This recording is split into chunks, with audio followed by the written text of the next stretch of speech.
And so just recognize that when you're doing ads, you're bringing those people onto the list, and they may not buy initially, but it doesn't mean that they're not going to be buyers.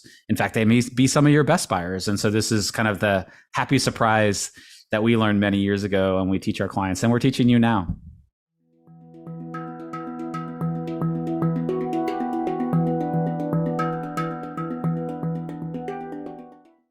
Hi, everybody. Welcome back to the Conscious Marketer Podcast. It's Richard here and joined by Kylie. Hi, Kylie. Hi. And today we're going to talk about a concept called marketing as a profit center. And I guess the subtext to this is there's something online that's called self-liquidating funnel that you run with some kind of ad. And I kind of to set the context, in the old days when I went through my MBA business training, there was this whole class on like creating a marketing plan. And part of that was creating a marketing budget. And, early in the season, you'd say, okay, I have X amount of dollars. I'd have $5,000, $10,000, $20 million if you were a big corporation to spend. And you would start to allocate that across different marketing channels like TV, billboards, papers. And then if you were a solopreneur or maybe a local business, it was like, okay, local newspaper ads. Olden days, it would be like yellow pages or running specials, things like this. And so this kind of idea of setting up a marketing budget kind of is still in the psyche of a lot of business people. But since the advent of digital marketing, things have changed a lot. And what's really happened is that the sales cycles have compressed down. And so it's not common for somebody to look at something that they're considering buying through some kind of ad and then 10 minutes later purchase it, or be searching for something on Amazon and 2 minutes later buy it. And so there's the time that it takes for somebody to purchase has decreased quite a bit. The other thing is people are already doing their advanced research. They're already looking. And so by the time they hit, say, an ad or a listing on a Shopify site or whatever, they've kind of already decided to buy in a lot of ways. And so you just want to move them through the process. So that's one thing. And then the other thing is because of Facebook ads and Instagram ads and YouTube, we can measure the profitability of a funnel, especially if there's an offer right on the back end, pretty fast. Sometimes within a day or two, but definitely within 30 days, we will know if something we're running makes money or doesn't make money. And so in the old days, if you ran like a TV ad and we're building a brand, you wouldn't really ever know, there was no like trackability. Or if you ran a newspaper ad, you might have to wait a week or two, but then if it worked, you might run another ad, but it was kind of touch and go, So this ability to get instant feedback, what it means is that so coming back around to the planning process, what you're really doing is you're creating a hypothesis, or you're creating test cases for types of ads and funnels and saying, look, if I run this ad, I think that after 30 days, it's going to be profitable, or after 5 days, I should break even. And so let me just run you through a quick example here, and then I'll let you jump in, Kylie, because I kind of wanted to set the framework for everything here. Go for it. So if I have let's just say I have a $97 and it's a summit recording package, okay? And so if I start to run Facebook ads to the opt-in page for that, I'm going to pay a price for somebody to opt in. So let's just say I pay, let's keep it easy, $1 a click for somebody to opt in, okay? And then after they opt in, they're instantly, the thank you page is going to make an offer like, hey, do you want the summit recordings for $100, okay? And so if I spend $100 on Facebook ads, and I pay $1 in opt-in, so I'm going to reach 100 people. So if I make one sale of a $100 product, I break even. And so this is called a self-liquidating funnel. I've spent $100 and one person bought at $100. And so I've made $100. So net, excluding what I pay the Facebook ad person, I've broken even. I've spent $100 and I've made it back. And so this is a self-liquidating funnel. Now, there is an asset that's unaccounted for in this, and I have one buyer and I have 99 other emails. So if I can break even, say, in the first 5 days, then I have 99 other people who are potential additional buyers through a follow-up sequence and through other things like that. And I also might mention that the value of one buyer is actually worth a lot more. So that person who bought the $100 thing probably, on average is going to spend another couple $100 in the future too. So there's like, Yeah. sometimes people say the lifetime value of the customer, but even like the 1 year value of that customer. Okay, so the game is to create different funnels on ads, and whether it's a YouTube ad, Instagram ad, Facebook ad, and to get the thing to break even or do slightly better than break even with whatever promotion you're doing. And so in that case, what you're doing is testing the funnel with $100, $500, $1,000, and you get the results right away. So you don't have to guess whether the thing is making money or not. And so the title of this episode is Marketing as a Profit Center. And so if I spend $100 on ads and I have a 2 times return and I make $200 back, sometimes it's a question I ask some of our students is, how many times do I want to do that? And the reasonable answer is as many times as possible. So if I give it $10,000 to get $20,000 back, if I give it $500,000, I should get $1 million back. And so the thing after you get a profitable funnel on the front is to work to scale it to different audiences and to keep the same conversion rates. And what you'll find is it's easier to do it with smaller numbers, and as you start to scale, often the profitability goes down, but it's still possible. And so what we like to see on a Facebook ad campaign is at least a 1.5 times return within 30 days. And then we try to scale those campaigns. And over the past years, we've had funnels that have had, up to 10 times return on ad spend. And those funnels we're very aggressive with, because even if we aggressively scale those and say it goes down to 5 times returns, it can be a profit center for the business. And so we don't have to wait for customers to find us. We can go out and find the customers and then instantly make back the money that we're spending on ads. And so the cycle has gotten a lot shorter. And in that case, when somebody comes to me and says, oh, I don't have the budget to spend on ads, I realize that they don't understand how ads work in the modern world. I'm going to stop here and hand it over to you, Kylie, because you write a lot of ad copy. You help create a lot of ad funnels. And I'll just say lastly that this isn't easy. This is not something that's typically easy to do.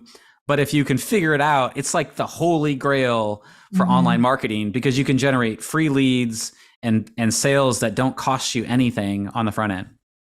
Yeah. And if you think of it like $1 in, $2 out, how many times would you spend that dollar, right? And we often can see from our ads a 5 to 7 time return. So we're putting $1 in and getting $5 to $7 back. And so if you have a really good person to run your ads and you kind of know how to do the copy, or you have a copywriter, you probably can get a winning campaign if you just keep at it and try it for a while. I also want to say that your lead magnet is incredibly important in this. And so is your offer. You have to find something that stands out in the newsfeed. There is so much noise in the newsfeed. One of my former clients, Brendan Kane, who is one of the top social media strategists in the whole world, he told me that there's 60 billion pieces of content uploaded to the internet every single day. And the average person sees 3,000 to 5,000 marketing messages a day, which is really hard for me to believe, because I don't feel like that's true for me, but it's a proven statistic. And so somehow that is true. And you've got to make sure that what you have to say is really clear, really specific, solving a really specific problem for somebody, answering a pain that they have, and showing them that there's a solution. One of my favorite ways to look at the marketing angle or the marketing concept is to look at what they've tried before to get the same result that you've offered. If they're coming to you for help, it's a guarantee that they've tried to get that same help from other people and it failed. So when you can name all the ways that those strategies failed, why they failed, and reinstate hope for a new way of doing things, then you have a winning campaign for sure. Yeah, I love that. And yeah, every within these self-liquidating offers where marketing is a profit center, every step of the funnel matters. The ad copy matters, the image matters, the click-through rate, the conversion rate on the opt-in page matters. And then, like Kylie said, the key is to have just an extraordinary offer that really provides a lot of value. And then even the price point's important. If you go over $100, often on the front end, it's very difficult to get a sale. But that being said, a lot of people use this method to get high ticket clients as well, because in a high ticket offer you might even pay a couple $1,000s to get a client, but that client might be worth $10,000 to you. And so this is where you have to really know your numbers well. And we recommend working with somebody who really understands the back end of Facebook, the Facebook ad campaign. And I'll just say, also the results that we're sharing are not typical. And sometimes they're with big teachers. Sometimes they're just extraordinary funnels and extraordinary products that really are breakthrough. And so sometimes you have to work really hard, and it could take years to figure out the thing that works. And because of how Facebook works, sometimes they change stuff, or sometimes there's a timing that your market works or not. So again, we don't say that any of this is easy. I will mention one other thing that I think is important as part of this episode, just so you have it in your idea. If let's just say I spent $1,000, and let's just say I made only $500 back. So the ads cost me $500, but I was left with, let's just say 200 leads.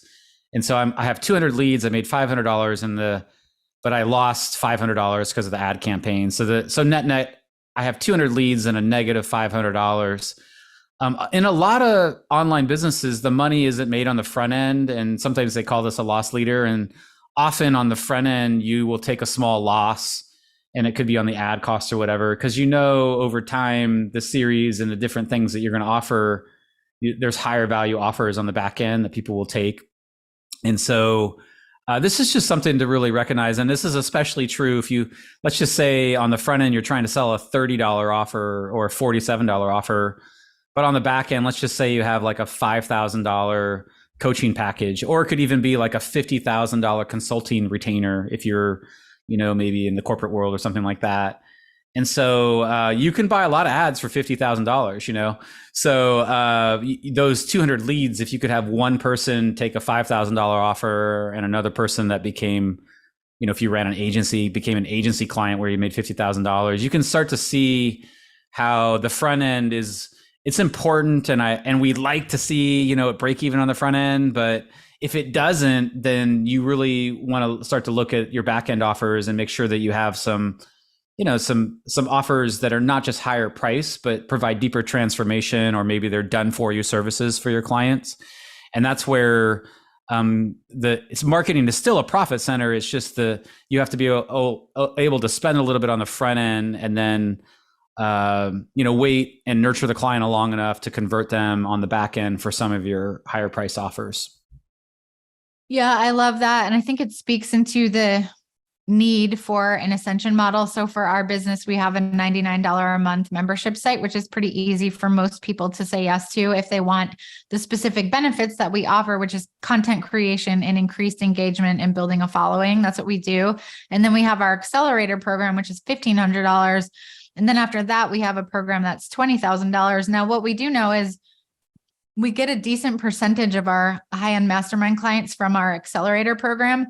So even if we paid $1,500 to get one $1,500 sale, there's a good chance that we're going to end up with $80,000 of revenue from that because of the amount of people that are going to ascend into our program. So it does speak to the need to have different levels of offers. You're probably not going to go straight from a Facebook ad to a $2,000 sale. It's very unlikely. So you want to have that sort of $97, $99 product, whether it's recurring or a one-time product. I used to have a storytelling course that I did live, and I sold the recording for $97. It sold all the time. People always wanted to buy it. I took it down because it's a little updated. It's a little outdated. I need to update it, but I was making passive sales with that for a long time and building my list. And so you want to have that lower ticket item to get people in, but then the back end sales is where you're really going to win at this. So as many people as you can get to take that lower tiered program. And even if, like Richard said, you pay to make a sale and you just break even, it really is powerful what can happen on the back end of it. So that's really what I would also focus on, is making sure you have offers that make sense, that people really want, and that ascend. Like if someone really likes one program, they take the next. Example of that, we have our Soul Syndicate program, $99 a month, people took our summer camp, our email list building summer camp. About half the people in that program were already in a program of ours. And you're going to see that happen because when you over deliver and you provide value to your clients, they end up buying everything that you offer. So this is really something to set up before you go and do the ads. And it shouldn't take you a ton of time because you already have your intellectual property inside of you. You already know what it is that you have to offer. It's just about finding the right way to package it. And each offer should just have distinct value. So our lower tiered offer is about social media. Our second tier offer is about launching. And our third is about us getting our hands in your business and being there with you every step of the way. You learn similar things to what you learn in the other programs, but the price difference is the access. So that's a good way that you can think about it before you run out there and start trying to do all the ads. Make sure that you have all your ducks in a row. And I'll just mention, because one of the things that we also teach is the descension model. And I would say the happy accident is when you build your list, there are some people who don't want the $99 and the $1,500 or whatever it is. And so you can also make a higher ticket offer. It could be a 6-month coaching program or 1-year program or consulting engagement of some kind or done for you service. And some people don't want the smaller things and they'll just jump straight to the top end of the funnel. And so we call this a descension model. And so we kind of like to work both sides and the middle, so sometimes we'll make a middle offer. Often on Facebook ads, we're making the first offer, the starting below $100. But once people are on your list, often the people who really want the hand holding and want the personalized service, they're just going to buy the expensive thing. They're not going to mess around with the free thing or the lower price thing. And so just recognize that when you're doing ads, you're bringing those people onto the list and they may not buy initially, but it doesn't mean that they're not going to be buyers. In fact, they may be some of your best buyers. And so this is kind of the happy surprise that we learned many years ago and we teach our clients and we're teaching you now. Well, this has been a really great episode. I hope there's been some useful information. We try to hold nothing back on these episodes and just share information and strategies that we know can move your business forward. And we're always wanting to develop a relationship with you and work with you deeper.